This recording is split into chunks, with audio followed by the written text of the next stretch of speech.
Butas-butas na silid. Inaanay na pundasyon. At tagpi-tagping mga pader. Dito nagtitiis ang mga estudyanteng ito sa Northern Samar. Pero sa tapat lang ng lumang silid na ito, ang 3 palapag na school building na hindi nagagamit. Tapos yung school building, pero hindi magamit dahil natuklasan na may structural defect. Yung kinakatakutan ninyo, Yung vibration na baka may mag-fail, that we're not sure yet. para siyang nag-sync. Uy! Sa tent namang ito nagtitiis ang ilang senior high school student. Ang silid kasi na para sana sa kanila, poste lang ang nakatayo. Sa tagal ng pagkakatiwangwang nitong project na to, napuno na siya ng damo. Paano humantong sa ganitong sitwasyon ang mga silid-aralang pinondohan at ginastusan ng pera ng bayan?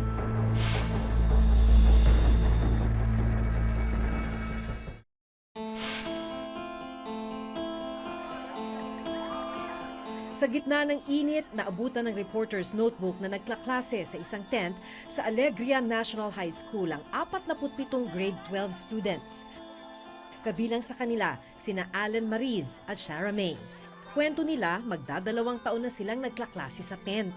Siguro po mas magiging komportable po yung pag-aaral namin kaysa kasi sa mga room namin ngayon na mainit. Noong araw na bumisita kami, sabay na ginagawa sa isang compound ng isang cultural program at ang klase sa tent ni na Shara May.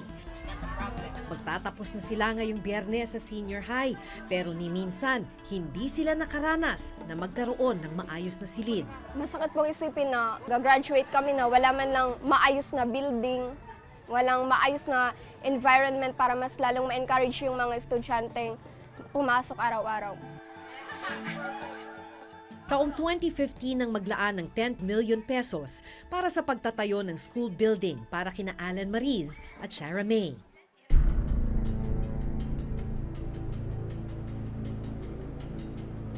Makikita naman dito sa karatula na yung pagpapagawa nitong 2-story, 8-classroom school building nagsimula noong April 8, 2016. Ang contract cost, mahigit 10 million pesos, 10.6 million pesos. Yung contract duration o kung gaano katagal siya dapat gawin hanggang matapos ay 150 calendar days. Ibig sabihin lamang nun, sa loob ng 150 calendar days, dapat tapos na yung proyekto. Pero ito lang nasa likuran lang nung karatula, ito na yung school building na sinimulang itayo noong 2016. Wala pa rin. Itong mga steel bars na to, dapat beams. Pero banda ron, makikita mo, sa tagal ng pagkakatiwangwang, lumundoy na. Kasama namin nung araw na yon ang DepEd engineer na nakatalaga sa pag-iinspeksyon ng mga itinatayong school building sa Northern Samar. Makailang ulit na raw inilapit ni na Engineer Ultra ng DepEd Region 8 ang problemang ito sa DPWH. Maski raw kasi sila, hirap na sa kalagayan ng mga bata. Eto ma'am, gano'n na ba katagal itong nakatiwangwang? Yeah, April 8, 2016, yung effectivity. Nag-start yun eh. Yes. Oo. Bumalik kayo dito ng May. Nag-monitor kami, nag-document kami nung May 25, 2017. Ganito na itsura Ganito niya. na yung itsura niya. At hanggang ngayon, Ganito pa rin. So ano nakakatakot niyan? Pagka structural integrity yung pinag-uusapan. Ang tagal na niyang nakatiwangwang na ganito. Yung mga steel bars kasi niya, kalawangin na. So, yung strength niya is apektado.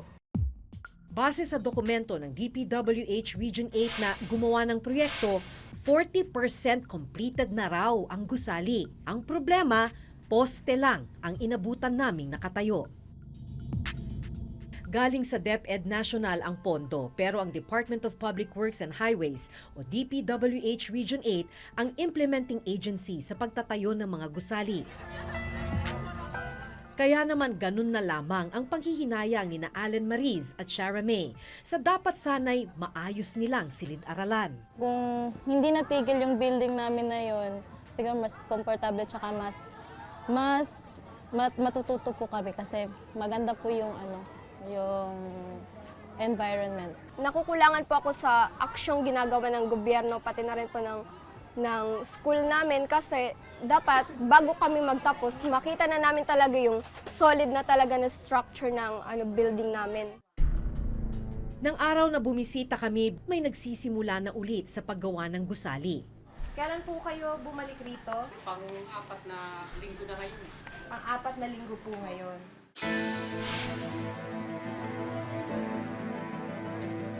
Pinuntahan namin ang DPWH Region 8 na siyang implementing agency ng proyekto. Yung isang pinuntahan namin, yung Alegria, started 2016. Apo. Hanggang ngayon, iilang poste pa lang. Talagang yung kontraktor, pag nagbibigay ng kami ng instruction ng kuwan, hindi naman po sila gumagalaw.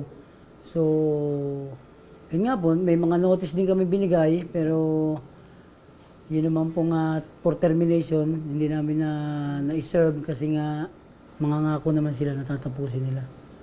In the meantime, nasaan yung budget? Nabayaran na po sila. Hindi naman po bloated yung panong Alegria yun. Kung ano po lang yung nandun, yun din po lang yung lumabas na financial doon. So magkano po yung lumabas kung Alegria? Ang Alegria, kung hindi po ako nagkakamali, 35 o 30%, ganyan po. Nag-release na po kayo ng 30% of the 10 million pesos sa Alegria? Nakita nyo na ho ba na ilang poste pa lang ang nakatayo ron? Binalidate naman po namin yan bago kwan. Okay naman po yung kwan. Sa tingin naman po namin, sa validation namin, hindi naman po nag-over yung payment namin.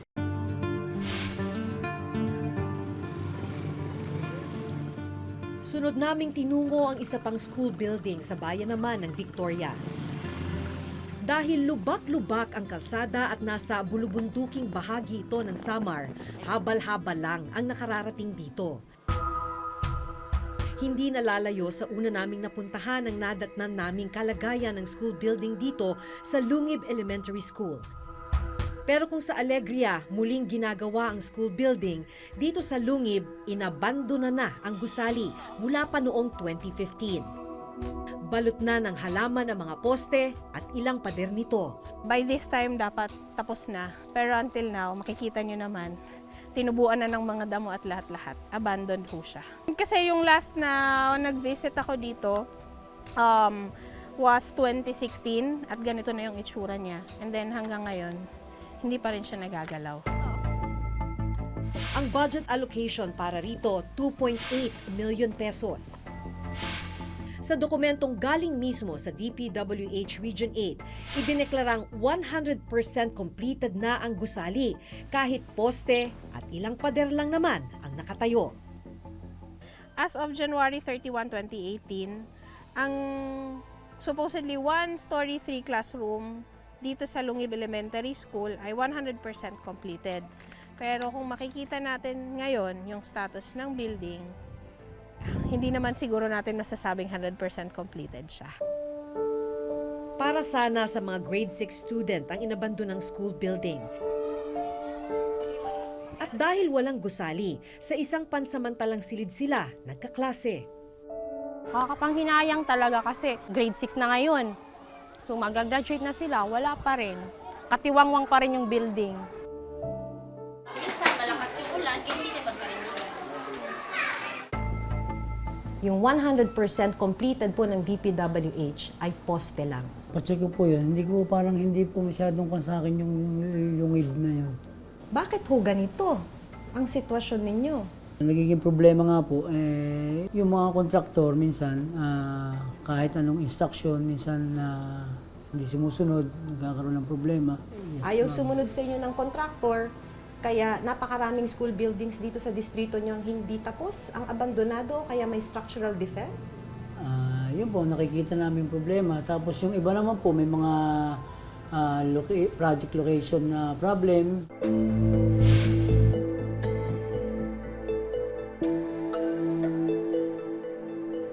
Iba naman ang problemang hinaharap ng mga grade 12 student dito sa San Isidro Agro-Industrial High School. Nandito tayo sa San Isidro Agro-Industrial School. Dito naman, tapos yung school building, pero hindi magamit dahil natuklasan na may structural defect.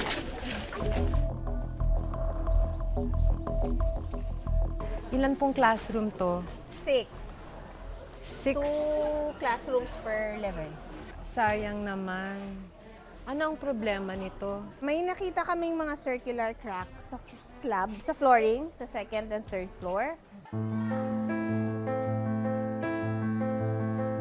Pero nang pasukin namin ang isa sa mga silid, tinakpan lang ng kontraktor ng red cement ang sahig. Hindi naman natanggal o naayos ang crack sa sahig.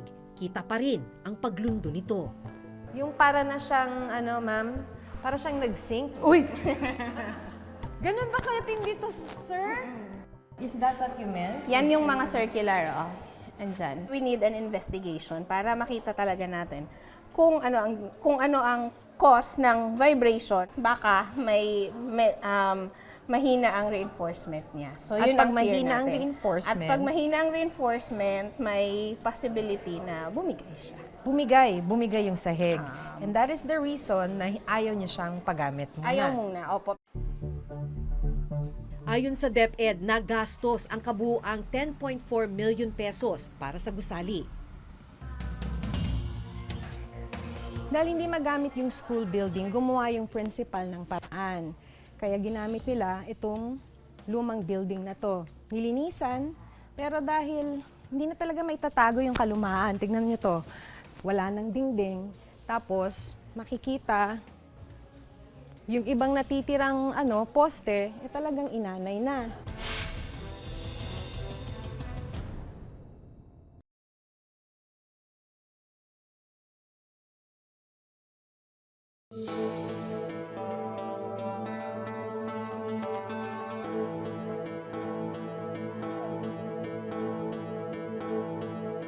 Ito yung tatlong palapag na school building ng San Isidro Agro-Industrial National High School sa Northern Samar. Pero dahil sa natuklasang structural defect ng gusali, hindi ito magamit. Dahil hindi magamit yung school building, gumawa yung principal ng paraan. Kaya ginamit nila itong lumang building na to. Nilinisan, pero dahil hindi na talaga maitatago yung kalumaan. Tignan niyo to. Wala nang dingding. Tapos, makikita yung ibang natitirang poste, talagang inanay na. Kaso, meron pa namang serviceable na espasyo, may 3 lumang classroom dito na ginagamit ng grade 11.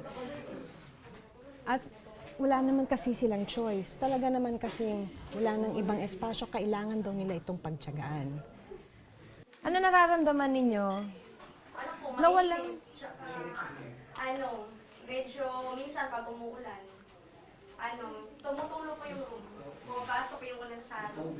Pagka umuulan, Kasi okay lang po yung bintana. Tsaka dahil po marami kami, 50 po kami sobra. Sobrang init po, parang hindi na conducive yung room para sa amin. Lalo na po kung tirik na tirik po yung araw, mula po alas 8 hanggang alas 11. Ang init-init po talaga rito. nasaan yung araw?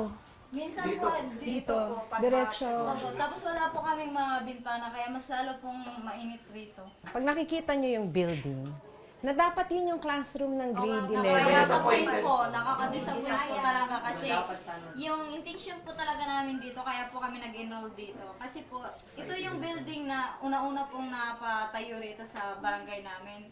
Pero nakaka-disappoint po kasi hindi namin magamit-gamit kasi marami daw crack. Nilinis muna namin yung lahat dyan. Inirereklamo rin ng principal ng San Isidro National High School ang pagkakagawa ng gusali. Pumuntang taga-DPWH dito, sabi nila na pipirmahan na daw yung acceptance. Kasi tapos na. Kasi tapos na, ito turn over na nila. Sabi ko, ay hindi ko yan pipirmahan. Pasensya na po kasi alam naman ninyo na may reklamo na ako. Kaya ayusin muna ninyo bago ako pumirma dyan. Sabi ko, halika, punta tayo sa loob. O, ito, kailangan ba na i-accept ko ito na pag inaapakan ng ilang tao lang, nagbabibrate, parang mahuhulog ka na. Sabi ko, kayo mga engineers kayo, ako teacher lang ako. Kaya, Ano ang assessment ninyo yan? Ha? Mga engineer kayo, ano ang assessment ninyo yan? Pwede ba yan? Okay ba yan? Hindi sila kumibo.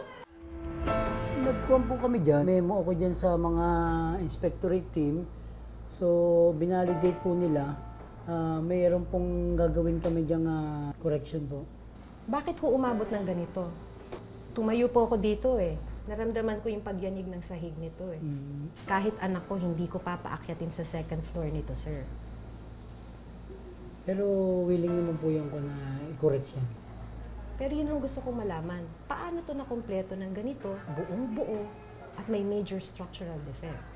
You recognize po na may major structural defect? Meron naman po. May defects po na... Yun nga po, yung slab niya may problema. So yung slabs po may problema. Ang laking problema po nun. Bakit umabot sa ganito? Ang ibig sabihin po ba nito, gagastos uli kayo? Ay, hindi ma'am. At the cost of the contractor. Cost of the contractor po yan. Ang masaklap, habang hindi pa naayos sa mga problema sa gusali, hindi pa rin ito mapakikinabangan ng mga estudyante. So paano to? Useless na to. Yeah, sa ngayon, Ang building na useless to. siya. Pero yun nga po, kailangan natin yung pa-investigate at managot at kung anong magiging recommendation ng structural engineer na mag-i-investigate, then yun dapat ang ipa-undertake ng DPWH sa nag-construct nito. Nandito tayo ngayon sa opisina ng isang structural engineer at ipapasuri natin yung iba't ibang school building na binisita ng ating team sa Northern Samar. Ang reklamo dito ay lumulundo na.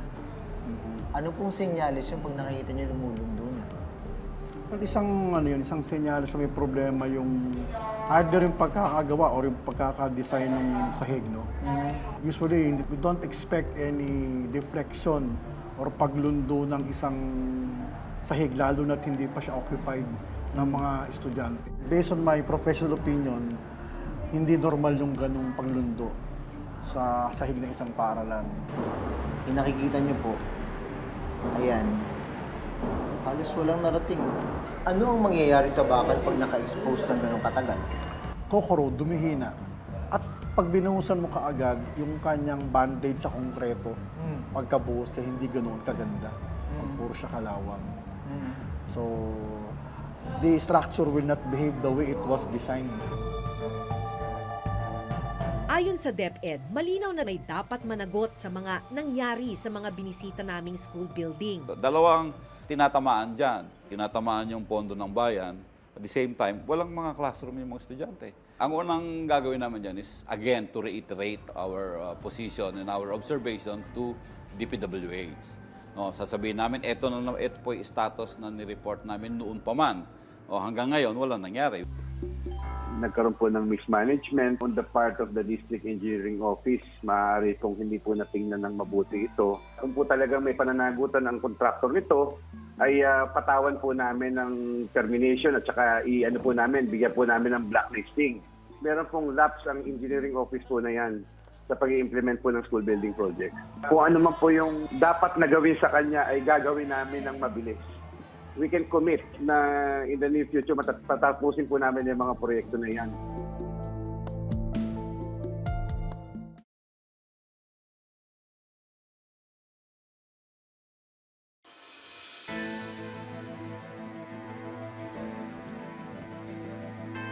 Sa mga pinuntahan naming school building, nasa halos 20 milyong pisong halaga ng pondo ng bayan ang ginastos. Pero ngayon, hindi naman napakikinabangan. Hanggat hindi ito nasusolusyonan at hanggat hindi napapanagot ang mga may kapabayaan, patuloy ang pagtitiis at pagdurusa ng mga estudyanteng dapat sanay makikinabang sa mga silid na ito. Hanggang sa susunod na Huwebes, ako si Jun Veneracion. Ako si Maki Pulido at ito ang nakatala sa aming Reporter's Notebook.